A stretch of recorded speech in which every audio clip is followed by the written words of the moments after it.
तो चलिए आज बात करते हैं इतिहास के एक बहुत ही दिलचस्प मोड़ की।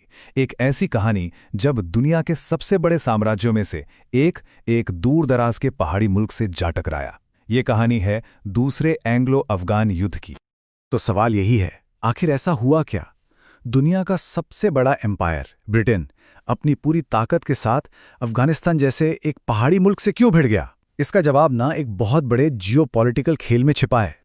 और ये सब हिस्सा था उस मशहूर ग्रेट गेम का। अब ये कोई क्रिकेट या फुटबॉल का गेम नहीं था। नहीं, ये तो दो सुपर पावर्स के बीच की एक बहुत बड़ी जियोपॉलिटिकल शतरंज की बाजी थी, ब्रिटिश एम्पायर और रशियन एम्पायर के बीच। अब इस शतरंज की बिसात पर ब्रिटेन के लिए सबसे कीमती चीज थी भारत, उनका क्राउन ज्वेल। और उन्हें बस एक ही डर सता रहा था कि कहीं रूस उत्तर से अफगानिस्तान के पहाड़ों से गुजरकर उनके इस खजाने पर हमला ना कर दे। और इसीलिए अफगानिस्तान इस खेल का सबसे जरूरी मोहरा बन गया था। तो बिसात तो बिछी हुई थी, बस एक चिंगारी की देर थी। और ये चिंगारी भड़की एक डिप्लोमेटिक घटना से, जिसने दो साम्राज्यों को आमने सामने ला खड़ा किया। आप जरा इस सिचुएशन को समझिए। जुलाई 1878 में रूस का एक मिशन काबुल पहुंचता है और वहां के अमीर शेर अली खान उनका जोरदार स्वागत करते हैं। ठीक इसके कुछ महीने बाद एक ब्रिटिश मिशन पहुंचता है और उन्हें खैबर पास पर ही रोक दिया जाता है, बेइज्जत करके वापस भेज दिया गया। अब ये बात भारत के वॉइसरॉय लॉर्ड लिटन को कैसे बर्दाश्त होती? उन्हें तो जैसे जंग छेड़ने का बहाना ही मिल गया। लेकिन अमीर शेर अली खान की भी अपनी मजबूरी थी। सोचिए, वो दो विशाल ताकतों के बीच फंसे थे। वो बस अपने देश की आज़ादी बचाना चाहते थे, जैसा उन्होंने कहा भी था। वो किसी के हाथ की कठपुतली नहीं बनना चाहते थे। तो बस इस डिप्लोमैटिक बेइज्जती का बदला लेने के लिए ब्रिटेन ने अपनी पूरी फौजी ताकत झोंक दी और यहीं से शुरू हुआ जंग का पहला दौर। और इसके बाद जो हुआ वो बहुत तेजी से हुआ। नवंबर 1878 में ब्रिटिश फौज ने हमला बोल दिया। कुछ ही महीनों में अमीर शेर अली को देश छोड़कर भागना पड़ा, जहां उनकी मौत हो गई। उनके बेटे याकूब खान ने मई 1879 में गंडमक की संधि पर साइन कर दिए। लगा कि चलो जंग खत्म, लेकिन नहीं, ये तो तूफान से पहले की खामोशी थी। और फिर आई वो संधि, गंडमक की संधि। कहने को तो ये एक शांति समझौता था, पर असल में ये आने वाले और बड़े खून खराबे की वजह बनने वाला था। तो इस संधि में था क्या? इसमें साफ लिखा था कि अफगानिस्तान अपने जरूरी सरहदी इलाके ब्रिटेन को दे देगा, विदेश नीति पर पूरा कंट्रोल अंग्रेजों का होगा, और सबसे बड़ी बात, काबुल में एक ब्रिटिश दूत हमेशा के लिए रहेगा। यही वो शर्त थी जिसने आग में घी का काम किया। अफगान लोगों के लिए ये संधि किसी गुलामी के दस्तावेज से कम नहीं थी।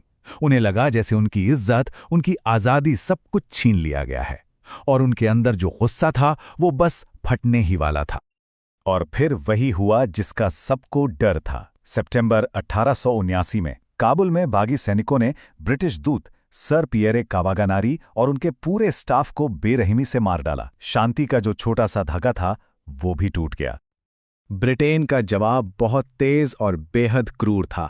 जनरल फ्रेडरिक रॉबर्ट्स की लीडरशिप में एक बहुत बड़ी फौज, जिसे काबुल फील्ड फोर्स कहते थे, बदला लेने के लिए काबुल की तरफ बढ़ चली। अब जंग का दूसरा और भी ज्यादा खूनी दौर शुरू हो चुका था। अब ये जो नंबर है ना, करीब 2500, ये जुलाई 1880 में मेवाड़ की लड़ाई में मारे गए ब्रिटिश और भारतीय सैनिकों की संख्या है। ये ब्रिटिश एम्पायर के लिए एक बहुत बड़ी, एक शर्मनाक हार थी। इस एक हार ने पूरी दुनिया को दिखा दिया कि अफगान लड़ाके अपनी जमीन के लिए किसी भी हद तक जा सकते हैं। तो सवाल ये है कि इतने खून खराबे के बाद आखिर इस जंग का अंत हुआ कैसे, और इसने अपने पीछे कैसी विरासत छोड़ी जो आज भी महसूस की जाती है। अंग्रेजों ने एक नया रास्ता निकाला। उन्होंने अब्दुर्रहमान खान को नया अमीर बना दिया और अपनी फौजें वापस बुला लीं। लेकिन उन्होंने अफगानिस्तान को एक बफर स्टेट बना दिया, मतलब एक ऐसा देश जो रूस और ब्रिटिश इंडिया के बीच एक दीवार का काम करेगा। और सबसे बड़ी बात, उन्होंने ड्यूरंड लाइन खींच दी, एक ऐसी सरहद जिसने एक ही कौम के लोगों, पश्तूनों को दो देशों में बांट दिया। और ये आज तक एक बहुत बड़े विवाद की जड़ है। तो आखिर में हुआ क्या? देखिए, ब्रिटेन के नजरिए से देखें तो उनका मकसद पूरा हो गया। रूस के खिलाफ एक बफर जोन बन गया, लेकिन इसकी उन्हें बहुत भारी कीमत चुकानी पड़ी। और अफगानों के लिए, वो सीधे तौर पर गुलाम होने से तो बच गए, पर उन्हें बहुत तबाही झेलनी पड़ी और उनकी आज़ादी पर भी एक तरह का ग्रहण लग गया। तो ये किसी की भी साफ जीत नहीं थी। तो इस जंग को हम कैसे देखें? क्या ये ब्रिटिश साम्राज्य की एक सोची समझी जीत थी, या फिर ये उस कहानी की शुरुआत थी जिसमें अफगानिस्तान को साम्राज्यों का कब्रिस्तान कहा जाने लगा? एक ऐसी जगह जो किसी भी बाहरी ताकत को अपने यहाँ टिकने नहीं देती। ये एक ऐसा सवाल है जिसका जवाब इतिहास आज भी ढूंढ रहा है।